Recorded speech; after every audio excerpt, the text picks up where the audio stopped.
সম্মানিত হাজিরিন, কিয়ামতের আলামত সমূহের মধ্যে অন্য একটি আলামত হচ্ছে মানুষের সম্পদ বেড়ে যাবে। এই সম্পদ হয়তো সার্বিকভাবে সকলের কাছে না থাকলেও এক শ্রেণীর মানুষের কাছে বর্তমানে প্রচুর সম্পদ রয়েছে, প্রচুর সম্পদ। যে সম্পদ যদি হিসাব করা হয় তাহলে তার বংশের যদি 14 পুরুষ খায় তাও তা শেষ হবে না। সাধারণ একজন পিয়ন, মাননীয় প্রধানমন্ত্রী তিনি বলেছেন যে আমার যে পিয়ন সে 400 কোটি টাকার মালিক। কয় টাকা? 400 কোটি টাকা, বেশি না। একজন পিয়ন, সে তার দায়িত্ব পালন করতে গিয়ে তিনি 400 টাকা শুধুমাত্র সম্পদ জমিয়েছেন। এটা হচ্ছে লিস্টের বাইরেও অনেক সম্পদ রয়েছে। এ ধরনের হাজার হাজার কোটি টাকার মালিক বাংলাদেশেও রয়েছে। আর এই বাংলাদেশেও অসংখ্য মানুষ তাদের একবেলা খাবার জোটে না, এমনটাও রয়েছে। বৈষম্যের শিকার। যাই হোক, এটা একটা কিয়ামতের আলামত যে সম্পদ বেড়ে যাবে, মানুষের সম্পদ, প্রচুর পরিমাণে সম্পদ হবে, যেটা বর্তমানে রয়েছে। এরপরে হচ্ছে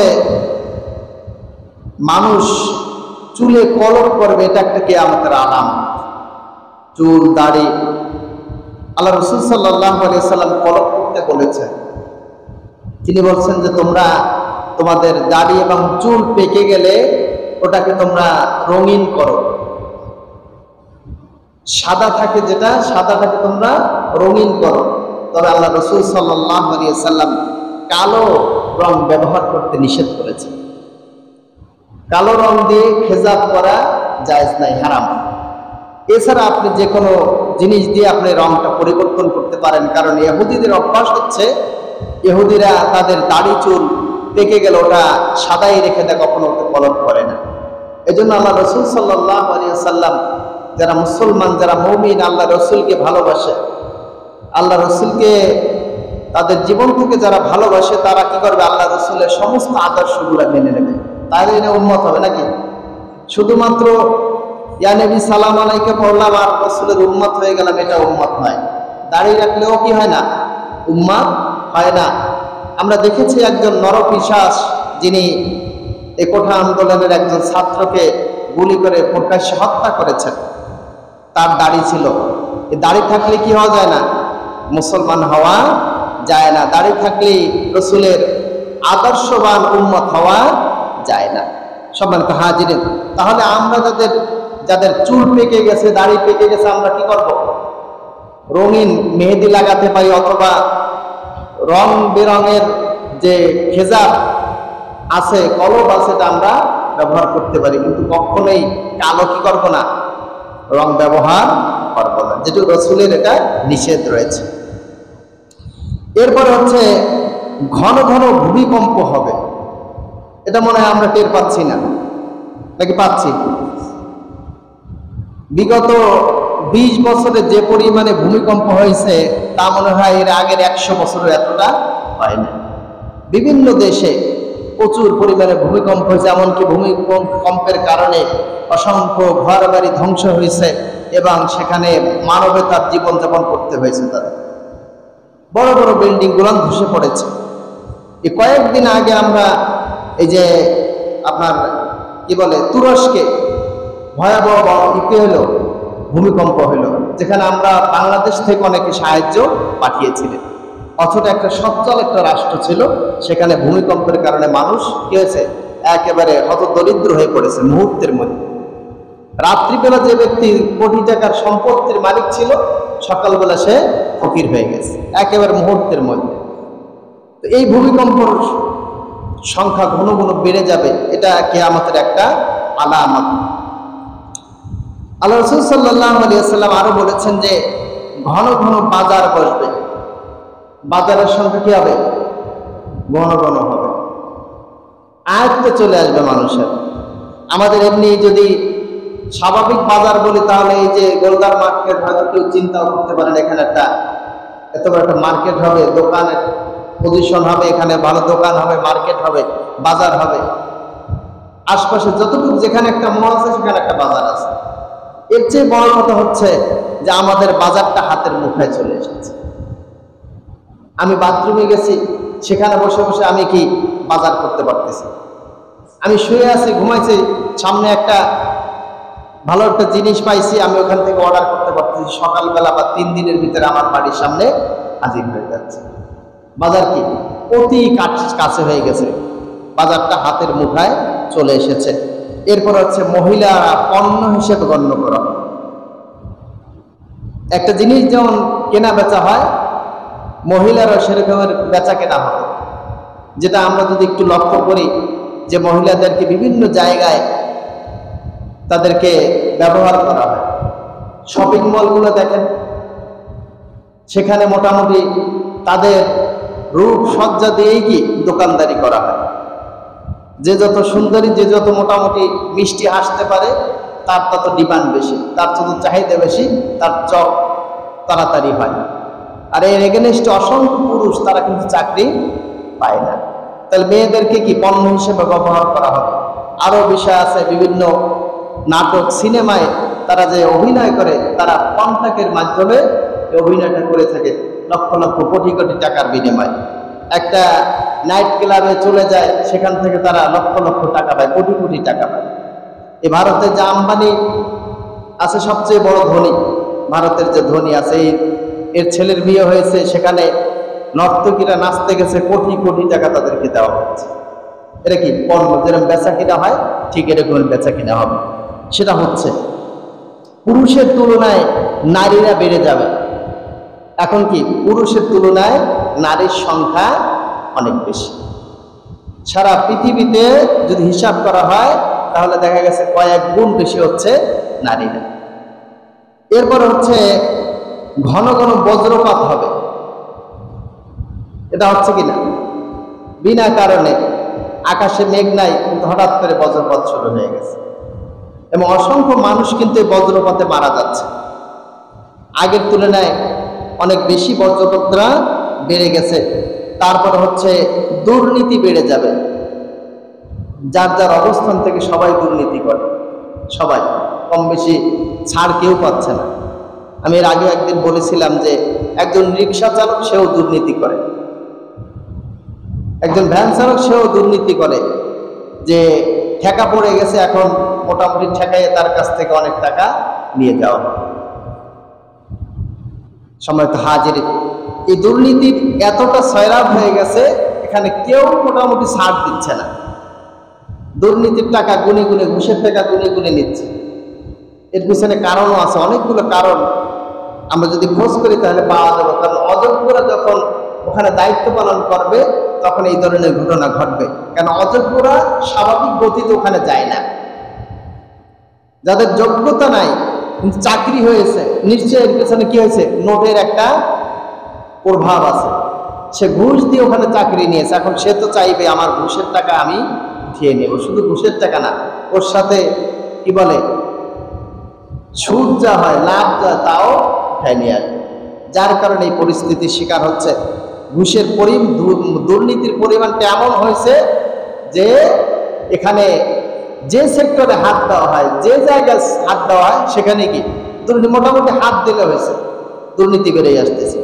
এ পর্যন্ত আমরা যদি দেখছি যে অসংখ্য বেনজির সহ, বেনজির নাড়া দেওয়ার পরে অসংখ্য লোক বেড়ে গেছে বেনজিরের মতো। এবং শেষ পর্যন্ত সরকারি কর্মচারী কর্মকর্তারা কোর্টের কাছে আবেদন করছে যে যাতে করে তাদের সম্পদের হিসাব বাইরে না দেওয়া হয়। তো চিন্তা করে দেখেন যে কি হচ্ছে, কত সম্পদের মালিক তারা হচ্ছে। সম্মানিত হাজিরিন, এই দুর্নীতির প্রচুর পরিমাণে দুর্নীতি হচ্ছে, যেটা আমরা দেখতে পাচ্ছি শুধু বাংলাদেশে না, সারা দুনিয়া ব্যাপী হচ্ছে। এরপর হচ্ছে সময়ের বরকত কমে যাবে। এখন সময় কি পাওয়া যাচ্ছে না, বরকত পাওয়া যাচ্ছে না। সকালে উঠছেন দেখবেন যে তারা কোন সময় যে বিকেল হয়ে গেছে টের পাওয়া যাচ্ছে। বছর শুরু হইতে না হইতে কি শেষ হয়ে যাচ্ছে। এই শুরু হইল 24 সাল, তা মোটামুটি 7 মাস শেষের দিকে চলে যাচ্ছে। সময়ের বরকত আল্লাহ তাআলা কমিয়ে দিয়েছেন। এরপরে হচ্ছে গান বাজনা বৃদ্ধি পাবে। পাইছে কিনা? হ্যাঁ, মানে যে কোনো অনুষ্ঠানে ছোটখাটো যাই হোক সেখানে কি বাদ্যযন্ত্র আছে। আমার বাড়ির পাশে তো সবচেয়ে বেশি হয়, হইলে বাদ্যযন্ত্র বাজে, তারপরে মুসলমানি দিলে বাজে, তারপরে বিয়ে দিলে বাজে, তারপর হচ্ছে দোয়া অনুষ্ঠানে তাও বাজে, এবং রাষ্ট্রীয় পর্যায়ে তো বেশি বাজে। আমাদের যারা স্মরণীয় বরণীয় তাদের যখন কোনো দোয়া অনুষ্ঠান করা হয় তখন হিন্দি ড্যান্সের মাধ্যমেই তাদের এই দোয়াগুলো করা হয়, অথচ সেটা একটা দোয়া অনুষ্ঠান। তাহলে কি পরিমাণে যে বাদ্যযন্ত্র বাজতেছে তার হিসাবে আমাদের বাদ্যযন্ত্র আমাদের হাতে হাতে চলে এসেছে। এটাও আর একটা বিষয় যে দেখেন আমরা যারা মোবাইল ব্যবহার করি, মোবাইলের রিংটোন যারা ব্যবহার করি ম্যাক্সিমাম কি বাদ্যযন্ত্র, ম্যাক্সিমাম বাদ্যযন্ত্র। এমনকি মসজিদেও বাদ্যযন্ত্র বেজে ওঠে কিনা বলেন?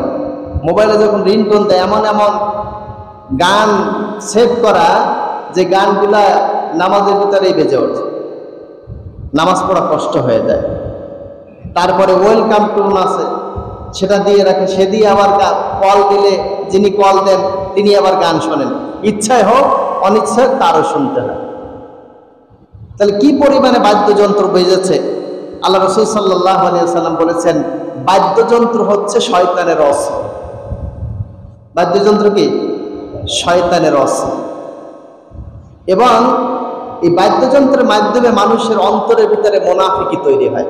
আল্লাহ রাসূল সাল্লাল্লাহু আলাইহি ওয়াসাল্লাম বলেছেন যে সেচ দিলে যেমন ফসল বৃদ্ধি পায়, গান শোনার মাধ্যমে মানুষের অন্তরের ভিতরে সেরকম মুনাফিকি উৎপন্ন হয়, মুনাফিকি তৈরি হয়। এই জন্য এটাকে বর্জন করা উচিত। যেই কাজ যদি আমরা বর্জন না করে হয়তো আল্লাহ তাআলা দ্রুতই আমাদেরকে দুনিয়ার থেকে বিদায় করে দিবেন, মদ পান বেড়ে যাবে। আল্লাহ রাসূল সাল্লাল্লাহু আলাইহি ওয়াসাল্লাম বলেছেন আমার উম্মতের মধ্যে কিছু কিছু মানুষ তারা মদ পান করবে কিন্তু তার নাম পাল্টাই দেবে। তার নাম কি? পাল্টাই দেবে। যেমন মদরে মদ বলে না, বিয়ার বলে। মদরে মদ বলে না, ফেন্সিডিল বলে। মদরে মদ বলে না, কি আরো কিছু নাম আছে যে নামগুলোর পরিবর্তন সাধারণ মানুষ বুঝবে না যেটা মদ, কিন্তু বোতল চেঞ্জ হইলেও নাম চেঞ্জ হইলেও কি ভিতরের মাল চেঞ্জ হয় না, মাল ঠিকই আছে, মদই আছে, এটা পরিবর্তন করে খায়। তো এটা অ্যাভেলেবেল হয়ে গেছে। এই বিভিন্ন হল থেকে যাদেরকে বিতাড়িত করা হয়েছে, এই হলের ভিতর থেকে প্রচুর পরিমাণে মদ পাওয়া গেছে, মদের বোতল প্রচুর পরিমাণে। সবাই তো হাজির। এরপরে কোনো অপরাধের শাস্তি হবে না, অপরাধ করবে কিন্তু শাস্তি হবে না। হচ্ছে শাস্তি? বলেন, কোনো শাস্তি নাই। অপরাধ করেই যাচ্ছে অপরাধীরা, বারবার করতেছে কিন্তু কোনো শাস্তি হচ্ছে না। আর এই শাস্তি না হওয়ার কারণে বারবার কি অপরাধ সামান্য গতি থেকে গতি আরো বাড়তেছে। একদিকে প্রশাসন কি করছে যে অস্ত্র তালাশ করতেছে বিভিন্ন গুপ্ত জায়গায়, যেখানে অস্ত্র থাকার কথা না সেখানে অস্ত্র খুঁজতে খুঁজতে শেষ পর্যন্ত পায় কি কোরআন, হাদিস, ইসলামী সাহিত্য, এগুলো পায়। এগুলোর কি জঙ্গি হিসেবে ট্যাগ দিয়ে সামনে উপস্থাপন করে, বলে যে এই হচ্ছে জঙ্গির সরঞ্জাম। অথচ সেখানে না পাওয়া যায় একটা ছুরি, না পাওয়া যায় একটা পিস্তল, না পাওয়া যায় একটা রামদা, কোনো কিছু পাওয়া যায় না। অথচ প্রকাশ্যে দিবালোকে অস্ত্র নিয়ে ঘুরতেছে, পিস্তল নিয়ে ঘুরতেছে, বন্দুক নিয়ে ঘুরতেছে, তারা অস্ত্র খুঁজে পাচ্ছে না, সেগুলো চোখের আড়ালে চলে যাচ্ছে। এই হচ্ছে অবস্থা। তাহলে এই দেশের কিভাবে শান্তি আসবে? কে শান্তি প্রতিষ্ঠা করবে? শান্তির কোনো সুযোগ নাই। মোটামুটি সব জায়গায় অশান্তি বিরাজমান করছে।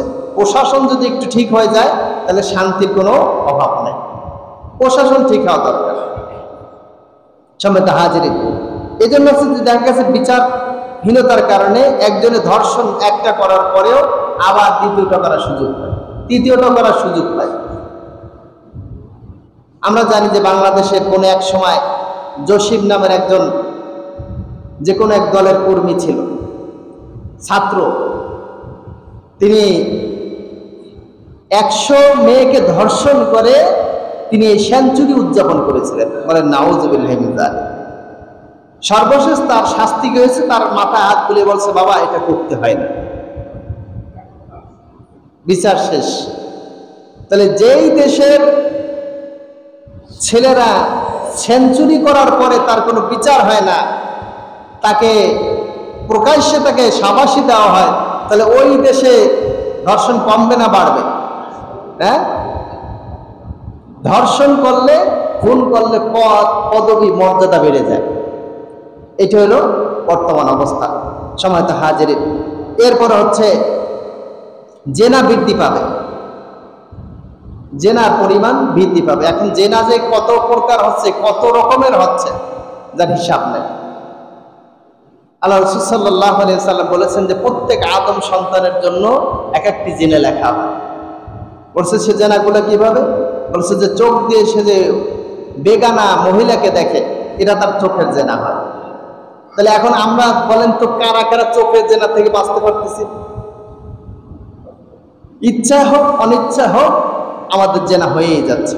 আমরা যদি বাজারে ঢুকি তাহলে মহিলা ছাড়া কাউকেই দেখতে পাই না। একটা সময় ছিল যে হিন্দু মহিলারা পর্যন্ত পুরুষ দেখলে রাস্তার পাশে নেমে দাঁড়িয়ে যেত। মুরব্বীরা সাক্ষী দেন, ঠিক কিনা?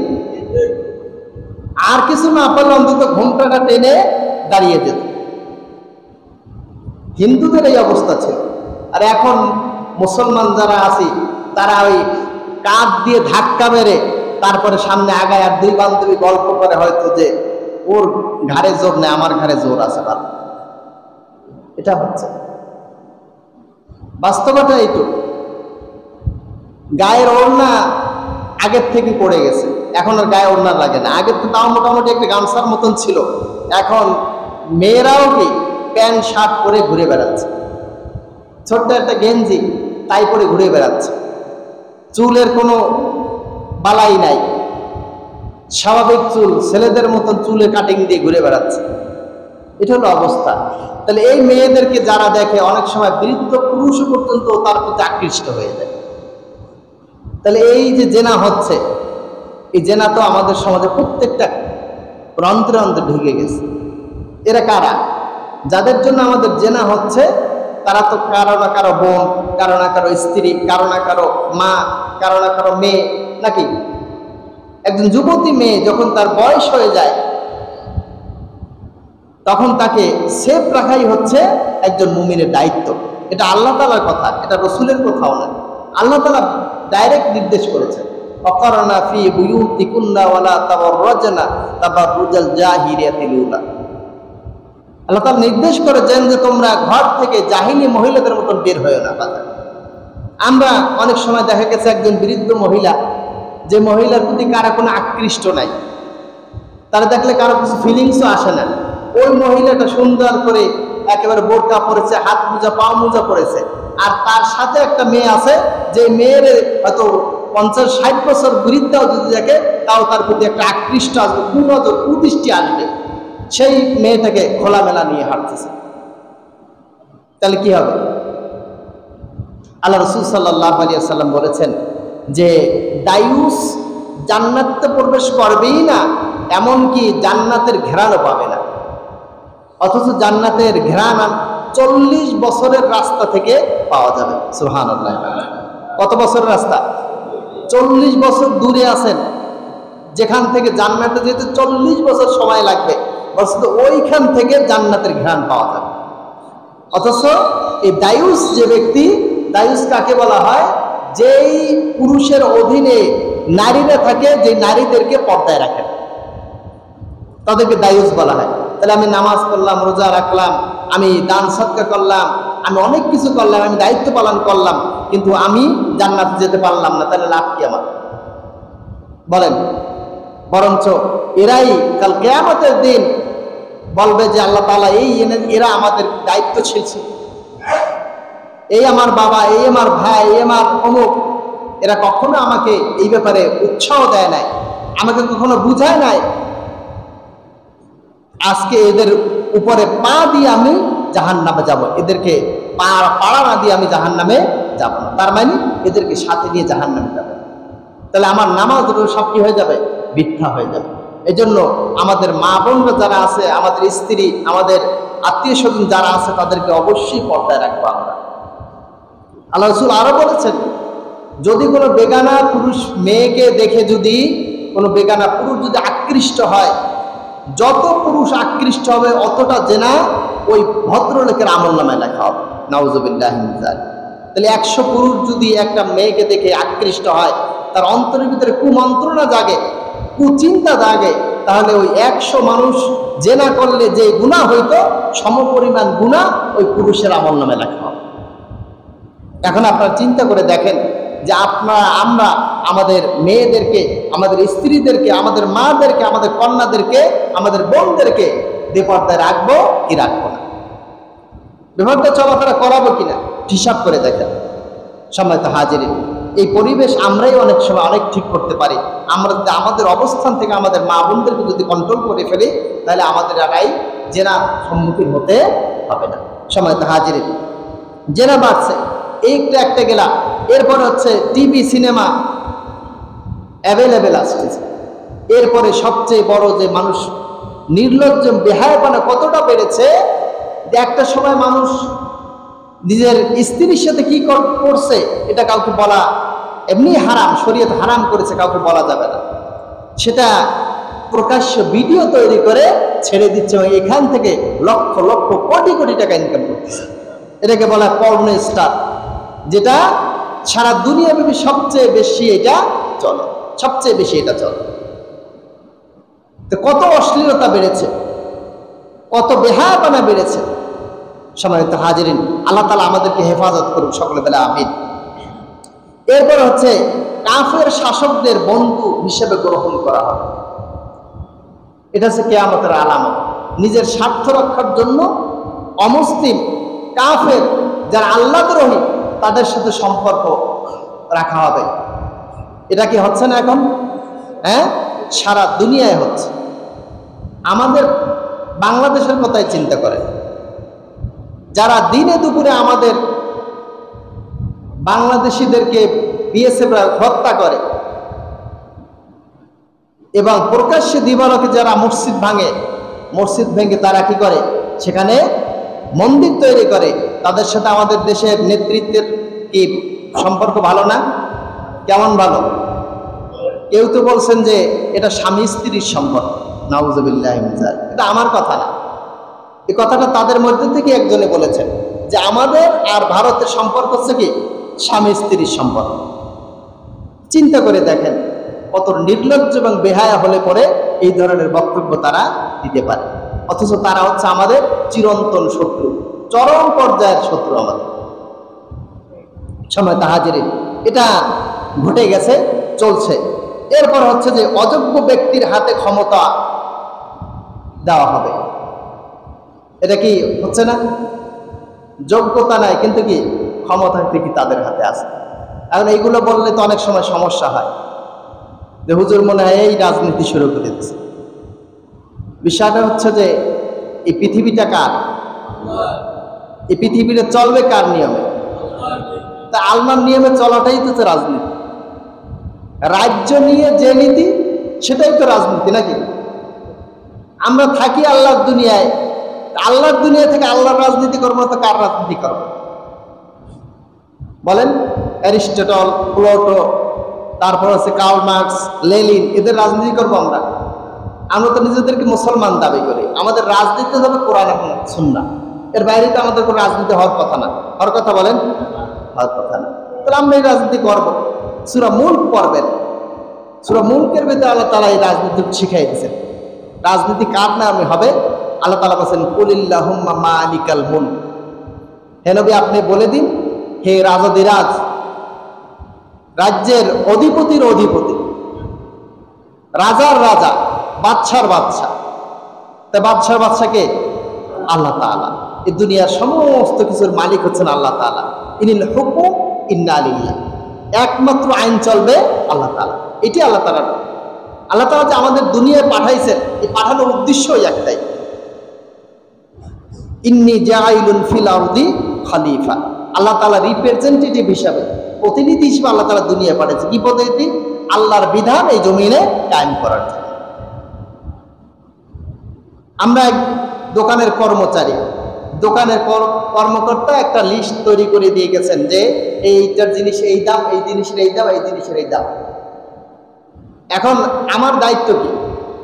এই দামটাই মানুষের কাছে প্রচার করা, যে এই মালের এই সুবিধা আছে, এই অসুবিধা আছে। একজন ঔষধ যিনি কোম্পানি আছে, ঔষধ কোম্পানির অনেক রিপ্রেজেন্টেটিভ থাকে, প্রতিনিধি থাকে, যারা ব্যাগ নিয়ে নিয়ে ঘুরে বেড়ায় হাসপাতালে, ডাক্তারের কাছে, চেম্বারে, বিভিন্ন জায়গায় যায়, যে তারা স্যাম্পল নিয়ে যায়, বলে যে আমার এই ঔষধ আছে, আমার কোম্পানি এই ঔষধের এই গুণ আছে, এর এই দাম আছে, বলে কিনা বলেন? এখন সে যদি ওই কোম্পানির বিরুদ্ধে চলে, ওই যদি সে মানুষের দ্বারে দ্বারে না যায়, সে যদি তার কোম্পানির ঔষধের যদি গুণাগুণ বর্ণনা না করে, যদি উল্টা করে, তাহলে তার চাকরি থাকবে? হ্যাঁ, চাকরি তো থাকবে না। উল্টা বললে তার বিরুদ্ধে আরো কি হবে? মামলা করা হবে। তাহলে আমরা আল্লাহর প্রতিনিধি, আল্লাহর বড়ত্ব, আল্লাহর গুণগান, আল্লাহর প্রশংসা, আল্লাহর যা কিছু সব কি আমরা মানুষের কাছে প্রচার করবো, বলবো। এটা হলো আমাদের দায়িত্ব, এটা দিয়ে আল্লাহ তাআলা পাঠিয়েছেন। তাহলে এখন যদি আমরা যদি তার উল্টা চলি, তাহলে কি আল্লাহ তাআলার সাথে গাদ্দারি হবে না? তাহলে আল্লাহ তাআলার সাথে যদি গাদ্দারি করি, তাহলে কি আল্লাহ তাআলা কি আমাদেরকে ছেড়ে দিবেন? হ্যাঁ, আল্লাহ তাআলা ছেড়ে দিবেন কতক্ষণ পর্যন্ত? যতক্ষণ হায়াত আছে। আল্লাহ তাআলা একেবারে নির্মূল করে দিবেন না কিয়ামতের আগ পর্যন্ত। কিয়ামতে নির্মূল করবেন, এর আগে মোটামুটি সময় দিবেন। এই সময়টা আল্লাহ তাআলা দিচ্ছেন হচ্ছে আপনার আমার সুযোগের জন্য। ফামাহিলিল কাফিরিন আমহিলহুম রুয়াইদা। আল্লাহ তাআলা বলছেন আমি কি তোমাদেরকে এই সময়টুকু দিছি, নিঃশ্বাস পর্যন্ত, নিঃশ্বাস শেষ, এরপর আমার ধরা শুরু হয়ে যাবে। সময় তাহাজির এই জন্য হচ্ছে যে আমাদেরকে এই প্রতিনিধিত্ব করতে হবে। আর এই প্রতিনিধি যদি যোগ্যতর না হয়, তাহলে কি ওই দেশে ফিতনা ফাসাদ তৈরি হয়ে যায়। আজকে আমাদের যে এই ঘটনাটা দেশে ঘটছে, বিভিন্ন সময় ঘটে আসছে, এটা যদি দায়িত্বশীল পর্যায়ে যারা আছেন, এই রাষ্ট্র ক্ষমতা যারা আছেন, তারা যদি একটু মোটামুটি সচেতনার সাথে দেখেন, তাহলে এই দেশে এই সমস্যা হওয়ার কথা না। এতগুলো ছাত্র, প্রায় 50 শিক্ষার্থী নিহত হয়েছে, যারা হয়তো কেউ ডিসি হওয়ার যোগ্যতা রাখত, যারা দেশের সর্বোচ্চ পর্যায়ে অর্থনীতির উপরে রাখতে পারত, যারা দেশের বিভিন্ন সায়েন্সের উপরে তারা যোগ্যতা আছে, তারা দায়িত্ব পালন করতে পারত, বিভিন্ন জায়গায় তারা দায়িত্ব পালন করার মতো তাদের যোগ্যতা আল্লাহ তাআলা দিয়েছে। অথচ রাষ্ট্রের ছোট্ট একটা ভুলের কারণে এতগুলা প্রাণ দুনিয়ার থেকে হারিয়ে গেল, হঠকারী সিদ্ধান্তের কারণে। সময় তাহাজির এগুলা যদি অযোগ্য না হয়, কখনো কি এটা হওয়ার কথা নয়। সময় তাহাজির এরপর হচ্ছে বিনা বিচারে হত্যাকাণ্ড হবে, বিচারবিহীন হত্যাকাণ্ড হচ্ছে কি হচ্ছে না? বলেন, প্রচুর পরিমাণে হত্যাকাণ্ড হচ্ছে। নির্বিচারে আমরা হত্যাকাণ্ড দেখতে পাচ্ছি, কিন্তু বলার সাহস আমাদের হচ্ছে না। আমরা মনে করছি যে এখন ওদের মারছে, আমারে তো আর কিছু বলতেছে না, আমি চুপ থাকি। কিন্তু একটা সময় যে আপনার উপরে বিপদ আসবে না, এটা চিন্তা করার কোন সুযোগ নেই। বিপদ আস্তে আস্তে আসে, আস্তে আস্তে আসে। 3 বন্ধুর গল্প আমরা অনেকেই জানি, যে 3 বন্ধু ছিল। এক বন্ধু ছিল হিন্দু, আর এক বন্ধু ছিল মুসলমান, আর এক বন্ধু ছিল খ্রিস্টান। এই 3 বন্ধু মিলে একজন এই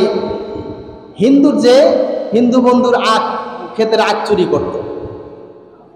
তো এখন ওই 2 বন্ধু, বাঙালি যে মুসলমান যে আর হিন্দু যে, সেই 2 বন্ধু কৌশল করলো। হিন্দু বলল যে দেখো, তুমি আমার প্রতিবেশী, তুমি তো মুসলমান, তুমি আখ খাও, ওই খ্রিস্টান ও খাবে কেন? ওরে মানা উচিত, ঠিকই তো, ও খাবে কেন? ওরে তাড়াইল। এরপরে কি মুসলমানরাই ধরল। এটাই বাস্তবতা। বিপদ শুধুমাত্র আপনি দল করেন তাদের, এই জন্য আপনারা ধরতেছে না তা না। আপনার স্বার্থে যখন আঘাত লাগবে, তখন আপনাকেও ধরবে। বর্তমান যে কোঠা আন্দোলনের কারণে সবাই যে তার দলের বাইরে, তা কিন্তু না। অনেক ছাত্রলীগও আছে যারা কি এই আন্দোলনের সাথে একত্রতা ঘোষণা করেছে এবং সরাসরি জড়িত নেমেছে। কারণ কি, তাদের স্বার্থ আছে। এটা নিয়ে কথা আমি বলবো ইনশাআল্লাহ সামনে। এরপর হচ্ছে নামে মাত্র মুসলমান থাকবে। এ কথাটা কতটুকু বাস্তব? হ্যাঁ, নামে মাত্র মুসলমান থাকবে। এখন নামে মাত্র মুসলমান, নামাজ পড়ি না আমি মুসলমান, রোজা রাখি না আমি মুসলমান, এমনকি কালেমা পড়তে জানি না তাও আমি মুসলমান। মনে হয় এটা কি পৈতৃক সূত্রে প্রাপ্ত মুসলমান। পৈতৃক সূত্রে প্রাপ্ত মুসলমান জান্নাতে যাবে না। যে ব্যক্তি মুসলমানিত্ব অর্জন করতে পারে না সে জান্নাতে প্রবেশ করতে পারবে না। তার যদি বাপ দাদা 14 গোষ্ঠী যদি নবীও থাকে, তারপরে সে কিনা মুসলমান না। মুসলমান হচ্ছে অর্জন করার বিষয়, মুসলমান হচ্ছে আমলের বিষয়, মুসলমান হচ্ছে জানার বিষয়, মুসলমান হচ্ছে আল্লাহ তাআলার সামনে স্যালেন্ডারের বিষয়। আপনি আমি মুসলমান, নাম আব্দুল লতিফ, কিন্তু সে হজের বিরোধিতা করে, কি মুসলমান বলেন? এরকমের আরো মুসলমান আছে না দেশে? অসংখ্য মুসলমান আছে যারা পর্দা নিয়ে কটূক্তি করে, যারা দাড়ি নিয়ে কটূক্তি করে, যারা আরবি শব্দ নিয়ে কটূক্তি করে, যাদের এই অ্যালার্জি আছে, আজান শুনলে যাদের অ্যালার্জি হয়, এরকমের হাজারো নামে মুসলমান আছে। এরা কি মুসলমান? মুসলমান না। ইন্নামাল মুমিনুনা আল্লাযীনা ইযা যুকিরাল্লাহু ওয়াজিলাত কুলুবুহুম ওয়া ইযা তুলিয়াত আলাইহিম আয়াতুহুম যাদাতহুম ঈমানান ওয়া আলা রাব্বিহিম ইয়াতাওয়াক্কালুন। আল্লাহ তাআলা বলেছেন মুমিন তো সেই ব্যক্তি যার আল্লাহ তাআলার কথা কানে গেলে পরে তার অন্তরটা প্রকম্পিত হয়, তার সামনে আয়াত তেলাওয়াত করলে তার ঈমান বেড়ে যায়। ওয়া আলা রাব্বিহিম ইয়াতাওয়াক্কালুন, আর সে তার রবের প্রতি পূর্ণ আস্থা এবং বিশ্বাস ভরসা চলে আসে। এই তো মুসলমান, এই তো ঈমানদার। তাহলে আমার আজান শুনলে গা জ্বলে। অনেকে আছে টিভি দেখতেছে, আজান হচ্ছে, আজানের সময় সাউন্ডটা কমাই রাখতে, যার কারণে আজান যদি লম্বা হয়ে যায় তাহলে গার ভিতরে জ্বলন শুরু হয়ে যায়। এখন আজান এত সময় লাগে নাকি আজান? বলে কিনা বলেন? অনেকে বলে। তাহলে সে কি মুসলমান? হ্যাঁ, সে মুসলমান। তাহলে আল্লাহ রাসূল বলছেন এমন একটা সময় আসবে যখন নামে মাত্র মুসলমান থাকে। অসংখ্য আছে, অসংখ্য। তো যে ব্যক্তি, যে বেচারা কালেমা পর্যন্ত পড়তে পারে না, সে কিভাবে মুসলমান হয়? আমার বলেন, কোন সূত্রে সে মুসলমান? তার ঈমান তো আগেই চলে গেছে, তার আর ঈমানদার হওয়ার কোনো সুযোগ নেই। সম্মানিত হাজিরিন, এটা আমরা পেয়েছি আমাদের এই মসজিদটায় যে কেন্দ্র করে যারা মুসলমান আমরা যারা আছি, আজকেও জুমার নামাজে অনেকে অংশগ্রহণ করতে পারবো না। ওক্তিয়া তো বাদই দিলাম, এই জুমার নামাজে আমরা অনেকে আসতে পারবো না। আমরাও তো মুসলমান। বলবেন যে আমরা মাস শেষে চাঁদা দিই না, কি মাস শেষে তো ইমাম সাহেবরে টাকা দেই, তাহলে আমরা মুসলমান না কেন? অনেক হিন্দুরাও অনেক টাকা দেওয়ার, যদি বলি আমি অনেক হিন্দুর কাছ থেকে অনেক টাকা আনতে পারি মসজিদ মাদ্রাসার জন্য, তারা দেওয়ার জন্য প্রস্তুত। টাকা দিলেই মুসলমান হওয়া যায় না। আপনি মুসলমান, আপনার ফার্স্ট কাজ হচ্ছে আজান হয়েছে আপনি মসজিদে আসবেন, এটি আপনি মুসলমানের পরিচয়। রোজার সময় হয়েছে আপনি রোজা রাখবেন, এটি মুসলমানের পরিচয়।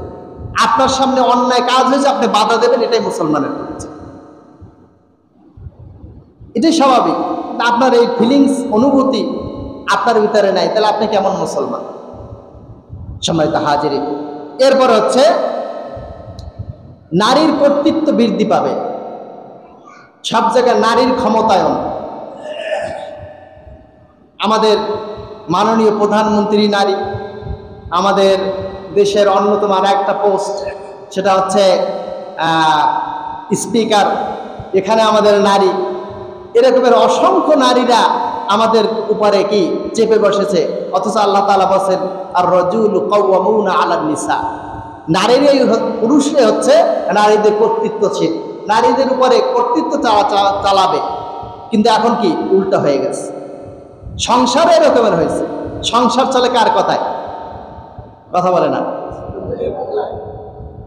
এখানে আমি সহ অসংখ্য কম পুরুষ পাওয়া যাবে যারা নারীর কথায় চলি না। যদি নারী বলে এইটা, সেটাই করতে হবে, এর বাইরে গেলে তোমার সাথে সংসার নাই, তুমি খাও তোমার এটা। এরকমের জায়গায় জায়গায়, এমনকি দেখেন যে এই কোঠার সাথে আরেকটা সম্পর্ক আছে। একজন নারী, সে কিন্তু তার সম্পদ থেকে স্বামীর জন্য খরচ করতে বাধ্য না। এটা জানেন কিনা আপনারা? একজন নারীর কোটি কোটি টাকার মালিক,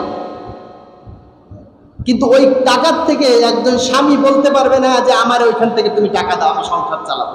এই বলার অধিকার তাকে দেওয়া হয় না। কারণ আল্লাহ তাআলা পুরুষদেরকে, নারীদেরকে নেতৃত্ব দিতে দিয়েছেন। অর্থাৎ পুরুষরা কি করবে? ওই নারীদের উপরে খরচ করবে, এটা তার দায়িত্ব। স্বামী হিসাবে, পিতা হিসেবে দায়িত্ব তার, ভাই হিসেবে এই দায়িত্ব তার। যার কারণে সম্পত্তিতে ভাগ দেওয়া হয়েছে কয় ভাগ? নারীদেরকে দেওয়া হয়েছে 1 ভাগ, পুরুষদের দেওয়া হয়েছে 2 ভাগ। কিন্তু হিসাব করলে দেখা যায় যে নারীরা হচ্ছে সবচেয়ে বেশি লাভবান। তাহলে একটা নারী, সে চাকরি পাইল, কিন্তু সে চাকরি পাওয়ার পরে ওই টাকা দিয়ে সংসার সে চালায় না, বিভিন্ন কাজে সে খরচ করে। 2-1টা ছাড়া একটা পরিবারের স্বামীও চাকরি করছে, স্ত্রীও চাকরি করছে। এখানে যে সন্তানগুলো থাকে, তারা কি পিতা এবং মাতা উভয়ের মায়া মমতা থেকে বঞ্চিত হয়ে যায়। যার কারণে তারা ক্ষোভে, আক্রোশে তারা বৃদ্ধ বয়স যখন হয় পিতা মাতা, তখন আস্তে নিয়ে বৃদ্ধাশ্রমে দিয়ে আসে। এর অন্যতম কারণ হচ্ছে এইটা। কারণ তারা দেখেছে যে সন্তান আমি হয়েছি, আমার কোনো দেখভাল করার দায়িত্ব আমার পিতা মাতার ছিল না। ওই সন্ধ্যায় আসছে একজন কর্মচারী, একজন বুয়া রেখে গেছে ঘরে, এই বুয়া সব দেখভাল করছে, এটাই হচ্ছে দায়িত্ব। তাহলে বৃদ্ধ হয়ে গেল বুঝি এরকম ওইখানে রেখে আসতে হয়। কারণ তার সাথে আর তার সন্তানের সাথে যে একটা ভালোবাসার সম্পর্ক, এটা কি তৈরি হয় না? কেন হয় না? কারণ তারা তো সময় দেয় না। এমন পরিবার আছে যে পরিবারে ভোরে গেছে আর রাত্রে আসছে, সকালে দেখে গেছে ঘুম, আর কি রাত্রে এসে দেখছে ঘুম, বাপের চেহারা হয়তো মনে নেই। তাহলে কিভাবে সম্পর্ক উন্নয়ন হবে?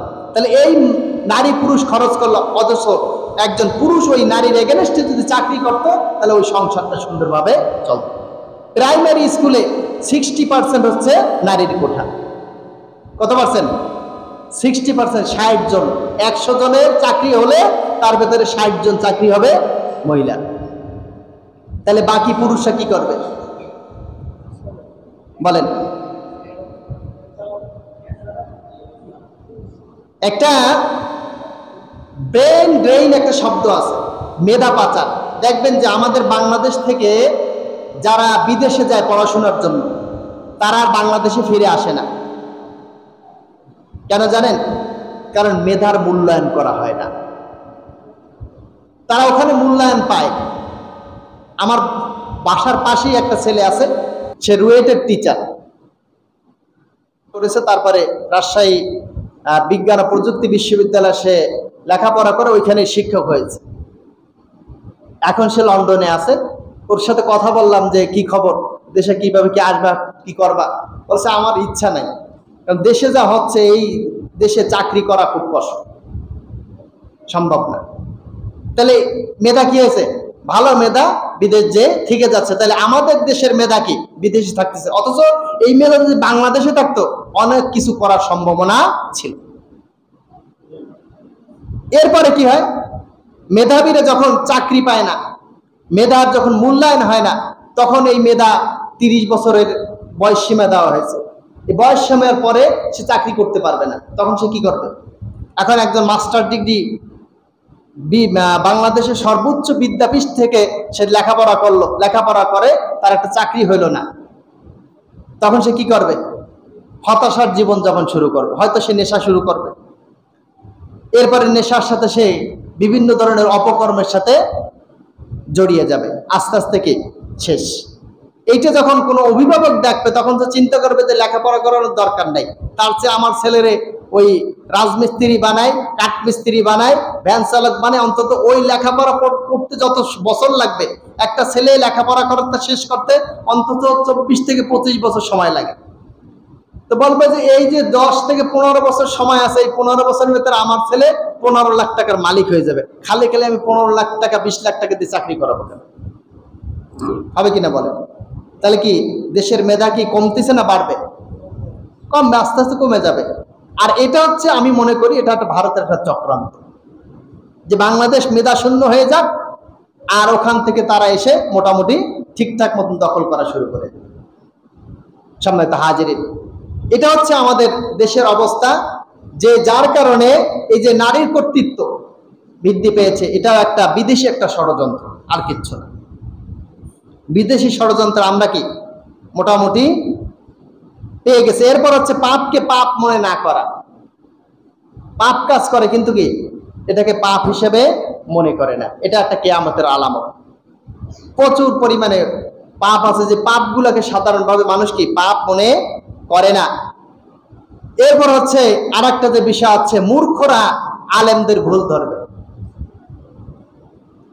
দেখেন, এই যে কোঠা আন্দোলনের পরে একটা জানাজা হয়েছিল, গায়েবানা জানাজা, যে জানাজা ইমাম সাহেব নামাজ পড়াচ্ছিলেন, একজন পুলিশ তিনি ওই নামাজরত অবস্থায় ধরে নিয়ে গেছেন এবং বলছে যে গায়েবানা জানাজা বলতে কিছু নাই। তাহলে বড় বড় মুফতি কারা বলেন? এই হলো অবস্থা। এরকম অসংখ্য বিষয় আছে, তারা বড় ফতোয়াবাজ। সম্মানিত হাজিরিন, এটা হচ্ছে আমাদের কৃতকর্মের ফল। আমরা এখনো চুপ করে বসে আছি, আমরা এখনো কি চুপ করে